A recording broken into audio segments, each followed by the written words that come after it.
Have you ever looked back at an old relationship, or maybe the one you are in right now, and realized you spent months trying to fix something that was actively breaking you? Like, we all have been told what a toxic relationship looks like on a paper. The screaming, the controlling behavior, the obvious red flags. But what if the most dangerous kind of love, of toxic love, doesn't even feel toxic?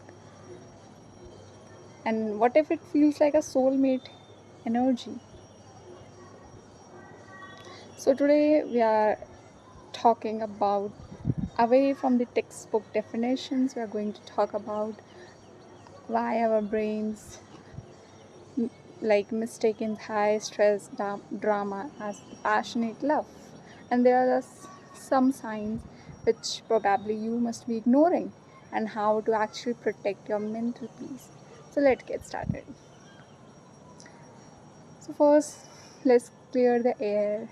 And if you ever fallen into a toxic relationship, I mean, guys, please stop beating yourself up. You're not stupid, and you are not broken either. Toxic relationships rarely starts out ugly. Like, initially there is a flower blooming, and it starts with the love bombing. It's that, it's a kind of an intoxicating phase where someone makes you feel like the absolute center of universe, like you are their lifeline. They can't live without you. Oof. They text you 24 into 7. They talk with you about a future together on the second date. They mirror everything you like. And our brain gets a massive dopamine hit, massive rush of dopamine. And and suddenly we find, you know we are walking on eggshells. And one day they love you, next day they are emotionally distanced with you, and you have no idea what you did wrong. And this is where the trap snaps shut. So it means you aren't actually in love with the person standing in front of you anymore. Like, we are just addicted to the you know high cheap level dopamine. So that's how we chase again and again to get that same level of dopamine hit. And so, how do we spot this before it? Like, if before it completely drains our mental health. So we have three signs which we should look at if the love is toxic or not.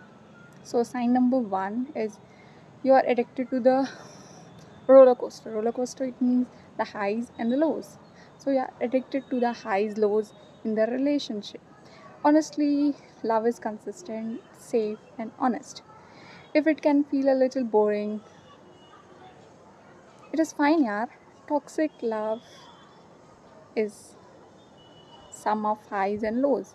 Even healthy relationship is consistent. It may feel boring, but it is healthy. And it's normal to feel boring. But while if you are in a toxic relationship, you know it relies on extreme highs and extreme lows.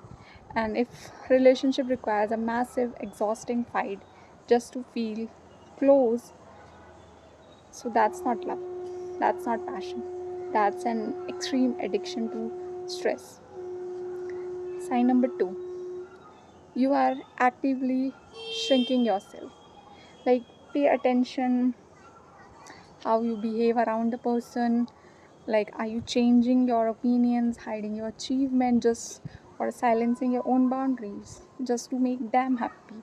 you know if loving someone else requires you to lose yourself, that is very high price you're paying right now, because true love values the both's opinion. That is important. Like, if you are actually in love, you will respect your partner's boundaries. you know the other person will respect your boundaries. You both might have different thoughts, different opinions, different perspective. That's okay. You both respect each other, listen each other, and don't shrink yourself. Adjustment is different thing. It's a two-way path. It's a mutual. But Shrinking yourself, it's a one sided thing. Like you are constantly forcefully not taking up your space because you wanted to make other feel good, or you're just sacrificing your needs for the others unnecessarily. My third point is you feel exhausted, not energized. Love should feel a safe harbor place from a stressful one, not the primary source of stress. Like if you spend more time analyzing their texts with your friends, then you're actually enjoying the friendship, and obviously your gut is telling you something. So, like, if you have chose to walk away from a toxic dynamic or choosing to stop accepting bare minimum love, that's terrifying, guys.